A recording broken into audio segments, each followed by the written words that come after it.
Coming up tonight on YCN News, New Jersey Governor Chris Christie made a stop in Sunapee, New Hampshire yesterday. Governor Maggie Hassan vetoes a bill concerning the Common Core state standards. And it was a gritty neighbor-to-neighbor baseball rivalry for Hanover and Lebanon in local high school sports. For more news, weather, and sports, it's time for YCN News, your local view. Now, your daily digest of the Dartmouth Lake Sunapee region, southern Vermont, and Windsor County. News, sports, weather, and all that is happening in our area. The news on YCN, your local view. Good evening. It's Friday, May 8th. I'm Laura James. Welcome to YCN News. Campaign season for the 2016 presidential race continues to heat up. New Jersey Governor Chris Christie stopped by 1 mile west in Sunapee yesterday. Let's check in now with YCN's John O'Connor. Thanks, Laura. New Jersey Governor Chris Christie visited Sullivan County, stopping at 1 mile west this Thursday. He spoke to a handful of people in 1 mile west. He made very few individual remarks at the beginning, and he followed up by one-on-one sort of meet and greet New Hampshire retail politics. In his early remarks, he focused on New Hampshire's focus and the national focus on the heroin epidemic and how important it was to look at this as a treatment rather than a police-based issue. It's been one of the causes that we've supported. I served on a board of a drug facility that treats adolescents in New Jersey.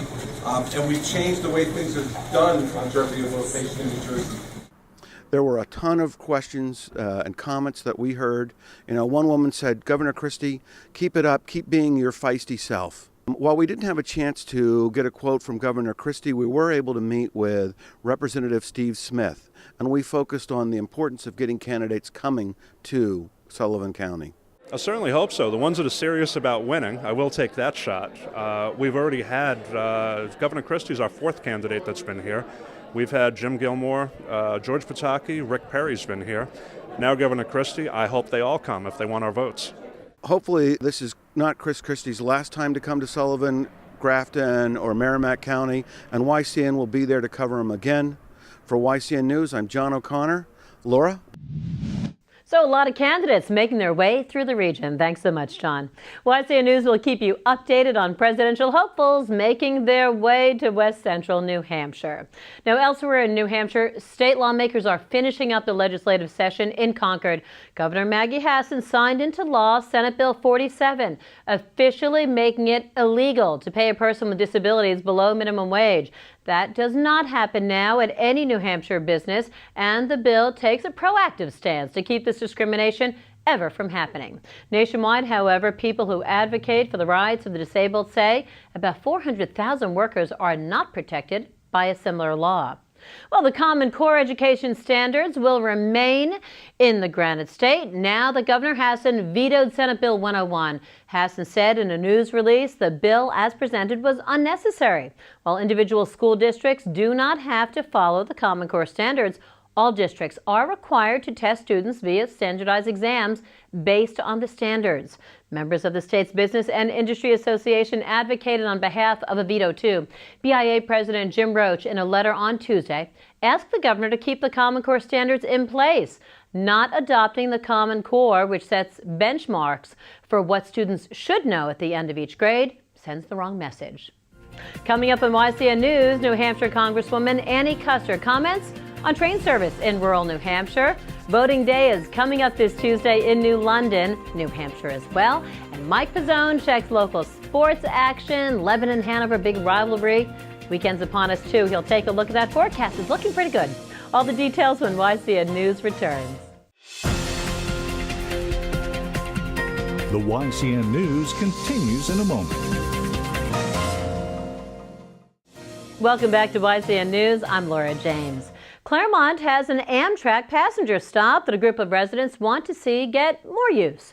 To that end, they asked for help from Congresswoman Annie Kuster, helping in funding and economic development. Kuster explains why train service in rural parts of the state will be a regional economic benefit. Well, I'm definitely excited that your city council here in Claremont has put together a terrific committee of councilors and business people and people in the community that want the train to continue to stop here and be a real source of economic development and growth. They have a list of items that they'd like to work their way through, a whole variety of connecting transportation so that when customers get off here, they have some place to go. Making sure that there's some type of safe and weather place for them to wait here, so a type of facility where they could wait here as they're waiting for the train or when they disembark. And then they've already done the signage. We're talking about parking, making sure that we have a park and ride type facility so that customers could leave their vehicles here if they choose to go up to Canada or down to New York. So there's a whole series of things that we can do to just make Claremont a very welcoming stop to bring both business, tourists, and just families that want to travel on Amtrak and make sure they want to stop here in Claremont.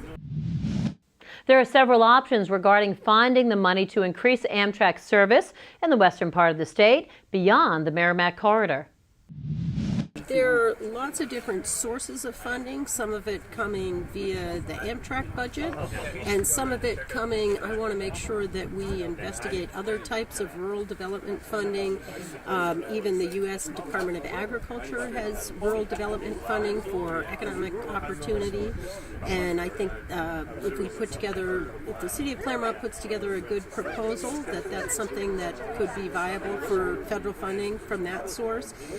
We have safer grants that have to do with transportation, and maybe that's an option. So we just need to explore all the options. I'm delighted to be here today and talk with folks about how we can put Claremont on the map when it comes to rail travel. I'm very excited to be here. Custer met later with Claremont residents and city leaders to discuss passenger rail studies. The Northern New England Intercity Rail Initiative is the basis of this study. Massachusetts and Vermont and Connecticut play key roles in the study. To learn more, go to the website shown below. Well, the story goes out to New London registered voters and residents who plan to vote. Town meeting and elections are next week. Tuesday, May 12th, voting, including for a contested select board seat, takes place from 8 a.m. to 7 p.m. at Whipple Memorial Town Hall. Town meeting is set to begin at 7 p.m. the next day, May 13th, in the Kearsarge Learning Campus Gymnasium. That's on Cougar Court, also known as the Outing Club Gym. Keeping the tradition alive, the annual pre-town meeting potluck dinner starts at 5:30 p.m. Just bring a dish to share. The dinner is held at the New London Elementary School cafeteria. Just a short walk to town meeting. A warning to New Hampshire utility customers from State Attorney General Joseph Foster and Consumer Affairs Director Amanda Noonan regarding a scam now operating in the state. A number of consumers have complained of receiving calls from individuals pretending to be with the customer's utility company. The caller tells the customer that he or she has a past due balance on their utility account and then threatens the customer with disconnection of their utility service unless they pay that delinquent amount. Now, these calls are not coming from New Hampshire's utility companies. Consumers receiving these types of calls should not provide any type of financial information to the caller. Report any call like this to the Public Utilities Commission of the Attorney General's office. The numbers are shown below. Coming up on YCN News, Tracy Memorial Library in New London, New Hampshire has a homebound delivery program. YCN's Lynn Solomon sat down with Missy Carroll and we'll have details on that program. The interview is coming up when YCN News returns. The YCN News continues in a moment. Welcome back to YCN News. I'm Mike Pizzone. Well, it was another beautiful day to cap off a picture-perfect week, and it looks like we're in for a pretty nice weekend as well. Skies will remain partly cloudy tonight with calm winds and a low of about 48 degrees. Those clouds will remain tomorrow, making for partly sunny skies with a high of 78 degrees during the day. Tomorrow evening could bring some thick fog after 11 p.m., with temperatures bottoming out at about 59 degrees. We'll reach that 80-degree mark on Sunday, but there is a chance of showers between 1 and 2 p.m., with a chance of thunderstorms later in the afternoon. Temperatures will drop to 63 degrees Sunday evening. Now let's take a look at our community calendar to see what's happening over the weekend. The rural carriers of the Bellows Falls Post Office will hold their annual Stamp Out Hunger food drive tomorrow to benefit the Our Place Drop-In Center Food Pantry. Carriers will pick up non-perishable food items left in bags by mailboxes. Visit helpstampouhunger.com for more information. The Ascutney Volunteer Fire Department will hold its annual Mother's Day plant sale tomorrow from 9 a.m. to 1 p.m. at the station near Exit 8. Call the number on the screen to find out more.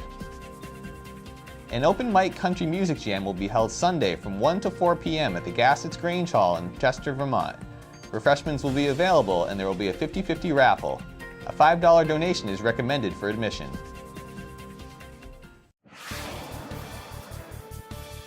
Yesterday's rivalry game between the Lebanon and Hanover baseball teams certainly lived up to the hype, as the squads scored a combined 23 runs in what ended up being a very tightly contested battle. Hanover led 7-0 before the home team could finally get its bats going in the bottom of the 5th inning, and it was worth the wait as Lebanon crossed the plate 13 times in the game's final 2 innings to earn a gritty win over its bitter rival to improve to 5-3 on the season. Marauders starting pitcher Parker Thurston was nothing short of dominant through a hitless first 4 innings, but the senior tired in the 5th to help spark Lebanon's first of 2 rallies. Joe Flanagan drove in the Raiders' first runs of the game when this 2-run single made it 7-2, before Cam Broughton's 2-run double later in the frame gave the home team its first advantage of the day at 8-7.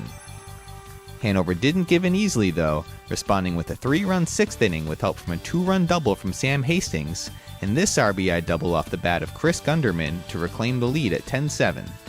Luckily for Lebanon coach Doug Ashey, however, his team had one more rally left in them, as this RBI single from Caleb Broughton knotted things at 10-all before Flanagan's 2-run single capped off his team's and the game's scoring. I spoke with Ashey after the game, who said his team did a great job executing the game plan and not hanging their heads when they fell behind early. Yeah, it feels good to come back after this because 7-0 didn't look very good. It certainly didn't look like it was going to go our way, but the kids hung in there and did a good job. Proud of them. We wanted to chase the starter, so we wanted to get long in counts. We wanted to grind out the at-bats, get his pitch count up there. We thought if we could get his pitch count up, he hadn't pitched a lot yet this year, we might be able to tire him a little, but his kid's really good. I told him it's not how we start, it's how we finish this thing, so let's make sure we stay with this. Don't hang your heads. We gave him a little bit early, but in all fairness to Hanover, they took a lot of it too. They had some good hits, and they hit us around a little bit. The 1-3 Marauders will be back in action today when they travel to face Manchester West, and Lebanon will look to make it 2 wins in a row tomorrow when it hosts John Stark. The Springfield baseball team had no trouble swinging its way to a 3rd straight victory yesterday, benefiting from a 6 RBI effort from Zach Tubbs to improve to 4-2. Tubbs tallied a pair of triples in the contest, while his brother Ben Tubbs drove in 3 runs with help from a home run. John Hildreth picked up the win from the mound, surrendering just 2 hits and 3 walks while striking out 8 through 4 innings of work. The Cosmos will try and win their 4th straight game tomorrow when they welcome Woodstock back to town. Our local softball teams may not have fared so well yesterday, but both the Lebanon and Hanover girls tennis teams came away with victories, albeit in very different fashion. The Raiders topped Conval twice by the same score in yesterday's doubleheader, needing key wins in doubles action to improve to 5-4 on the season. Hanover, on the other hand, were nothing short of dominant, sweeping Souhegan to keep its perfect record intact at 9-0. The Marauders will host Windham today, and Lebanon will travel to face Co-Brown today. The Hanover boys lacrosse team made easy work of Manchester Memorial in its bid for a 6th straight win, scoring early and often to improve to 9-2 on the season. Graham Penfield led the Marauders with 3 goals, while George Garrity, Ben Acker, and Reed Winter each scored twice. Goaltender Xander Lingelbach-Pierce and Joe Warhol combined to make 4 saves to preserve the shutout. Hanover will look to win its 7th straight game Monday when it travels to face Nashua South. That does it for YCN Sports. I'm Mike Pizzone. Thanks, Mike. In Vermont, certainly some controversy about philosophical exemptions for measles vaccinations. All part of the discussion as YCN News Director Lisa Cannell and Capital Connections host John O'Connor join us. The Week in Review. That's coming up when YCN News continues. The YCN News continues in a moment.